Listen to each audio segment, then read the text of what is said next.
कर्नाटका कभी टीपू सुल्तान के सल्तनत का हिस्सा रहा ये नगर ईस्ट इंडिया रूल के तहत बॉम्बे प्रेसिडेंसी, मैसूर राज्य और हैदराबाद के निजाम के बीच बांट दिया गया था। फिर 1973 में इस राज्य को उसकी अपनी पहचान मिली और हम सब इसे कर्नाटका नाम से जानने लगे। अपने सुनहरे पन्नों में कर्नाटका एक तरफ चंद्रगुप्त मौर्य और मराठा साम्राज्य की कहानी लिखे है, तो दूसरी तरफ इसे सनातन धर्म और हिंदुइज्म का सूचक कहा जाता है। लेकिन सदियों पुराने इस राज्य में कुछ अनसुलझी कहानियां हैं, कुछ मात्र लोक कथाएं हैं, तो कुछ डरावनी तस्वीरें भी हैं जो सच सी मालूम होती है। ऐसी ही कुछ कहानियों को आज हम अपने चैनल पे देखेंगे। अब वीडियो शुरू करने से पहले आप सबसे एक रिक्वेस्ट है कि अगर वीडियो पसंद आती है तो हमारे चैनल को सब्सक्राइब भी जरूर कीजिएगा। So now with that said, let's roll the intro.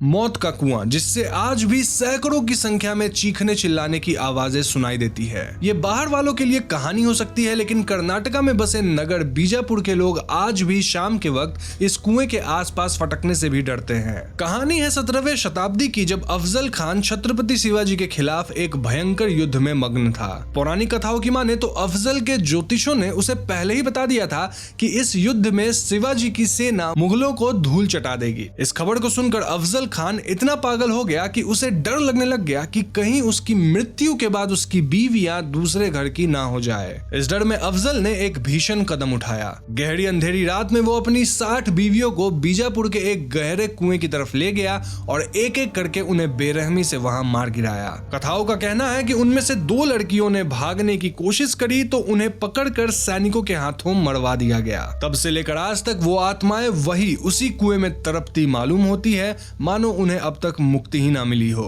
अब क्या आवाजें वहां सच में सुनाई देती है? वेल, मैं वहां गया नहीं हूं तो कह नहीं सकता, लेकिन हाँ, उससे जुड़ी जो कहानी है वो मैंने आपको बता दिया है।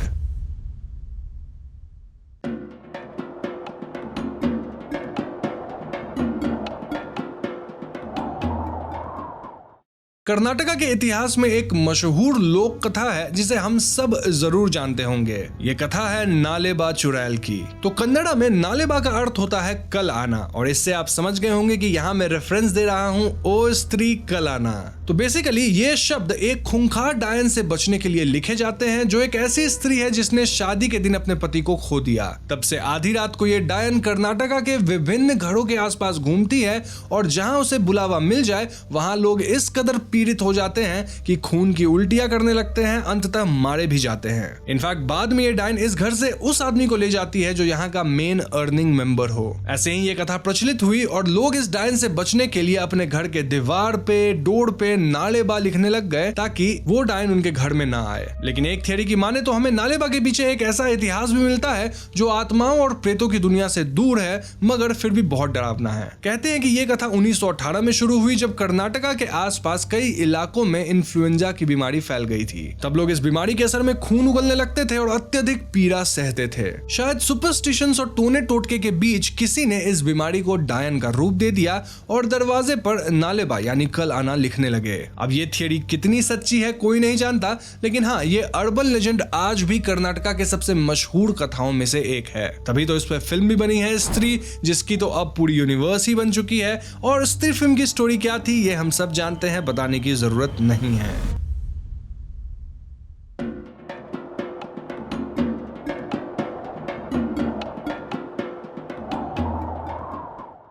भूत, प्रेत, आत्माएं ये लोगों को डराती हैं, उन्हें प्रताड़ित करती हैं और कभी इंसानी शरीर पर कब्जा कर लेती हैं। लेकिन क्या कभी आपने ऐसे प्रेत के बारे में सुना है जो लोगों का खाना चुराती हो? कुछ ऐसा ही किस्सा है विक्टोरिया अस्पताल के एक मशहूर स्पिरिट का। लोकल्स का कहना है कि एक ऐसी औरत की आत्मा है जिसकी जान इसी अस्पताल में गई थी। कहानी तब शुरू हुई जब कथित तौर पर यह आत्मा अस्पताल के मॉर्ग से निकली और किसी स्टाफ का खाना चपट कर गई। कई लोगों का कहना है कि एक ऐसी ही आत्मा अस्पताल के बाहर एक पेड़ के ऊपर रिसाइड करती है और लोगों से नजर चुराकर उनका चाय खत्म कर देती है। अब ये कहानी कितनी सच्ची है यह तो कोई नहीं जानता, लेकिन हाँ, भूत प्रेतों के इतिहास में इस खाने वाले भूत को हमेशा याद रखा जाएगा।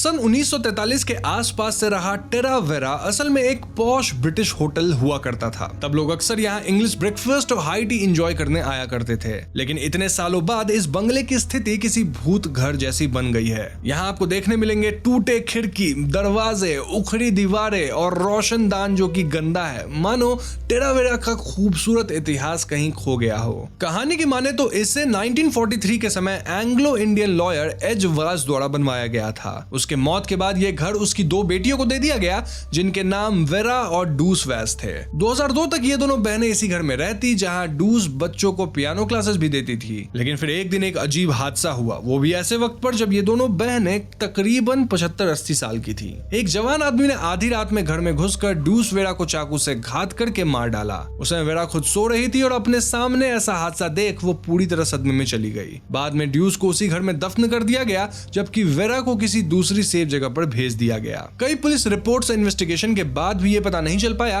कि आखिर उस आदमी की वैस बहनों से क्या दुश्मनी थी। अब इस घटना के 20 साल के बाद उस घर को तोड़ दिया गया है, लेकिन 2014 में घर के डिमोलिशन के बाद भी टेरा वेरा के आसपास लोगों को अनजान अनुभूतियां महसूस होनी बंद नहीं हुई। कई लोग आज भी इस जगह से चिल्लाने चीखने की आवाज सुन पाते हैं, तो कभी यहाँ मौजूद खिड़कियों में अनजान चेहरे देखे जाने की बात किया करते हैं। यहाँ तक कि लोगों को कुछ कमरे में अत्यधिक ठंड महसूस होती है, तो कभी कभार यहाँ पियानो की धीमी सी आवाज सुनाई देती है। अब ये बातें कितनी सच है ये तो मुझे नहीं पता, लेकिन हाँ, मैंने आपको कहानी बता दी है।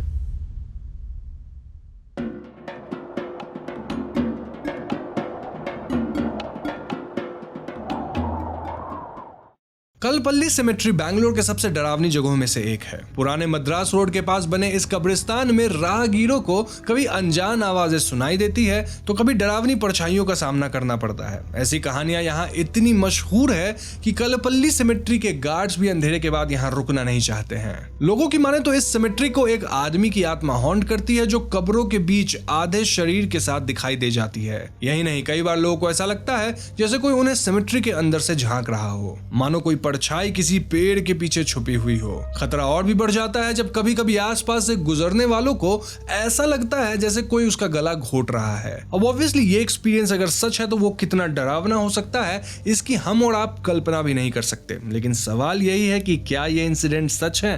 आपको क्या लगता है? कमेंट्स में जरूर बताना।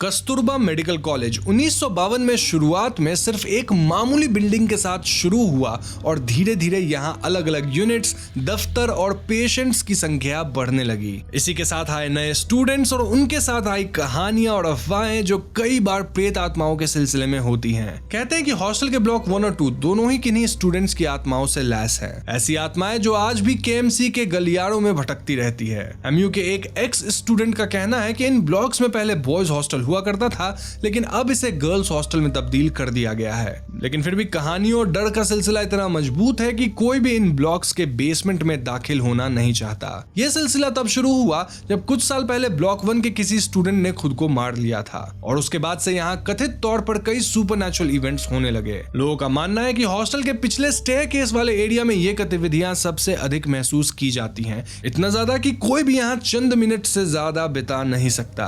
अब इस पर्टिकुलर इंसिडेंट को लेकर मेरी एक अपनी पर्सनल ओपिनियन है। तो मैं जिस कॉलेज में पढ़ता था, जो कि कर्नाटका में ही था, वहां भी ऐसी कहानियां प्रचलित थी। इसके अलावा जब मैं इन्फोसिस में ट्रेनिंग करने गया तो मैसूर ट्रेनिंग सेंटर में भी ये कहानी प्रचलित थी। तो मुझे पर्सनली लगता है कि कोई भी स्कूल में जब आप जाते हैं या कॉलेज में, तो वहां इस तरह की कहानियां आपको सुनने जरूर मिल जाएगी। अब कुछ कहानियां बहुत फेमस हो जाती हैं, कुछ नहीं होती हैं, बट मेरा पर्सनल मानना है कि इनका वास्तविकता से कोई संबंध नहीं होता। बट हाँ, कहानी डराती तो जरूर है और ऐसे में लोग डर भी जाते हैं और फिर नई नई कहानियां बनाते हैं। वैसे आपकी ओपिनियन मेरे से अलग हो सकती है, जो भी हो कमेंट्स में जरूर बताना।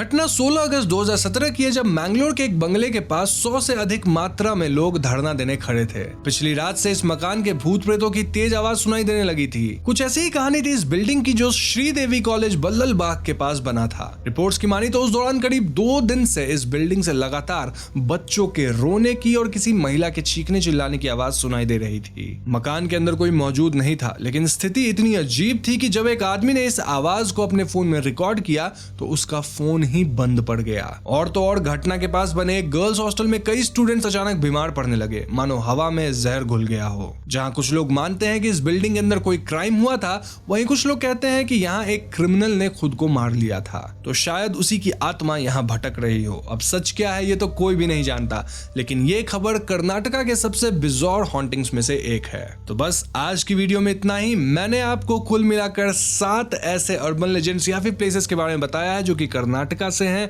और काफी प्रचलित हैं। तो उम्मीद करता हूं आप लोगों को ये वीडियो पसंद आया होगा, स्पेशली उन लोगों को जो कि कर्नाटका से हैं। तो अगर वीडियो पसंद आया है सच में, तो वीडियो को लाइक करें, दोस्तों के साथ शेयर करें और हमारे चैनल को सब्सक्राइब भी जरूर कीजिएगा। I will see you guys in the next one. Peace out.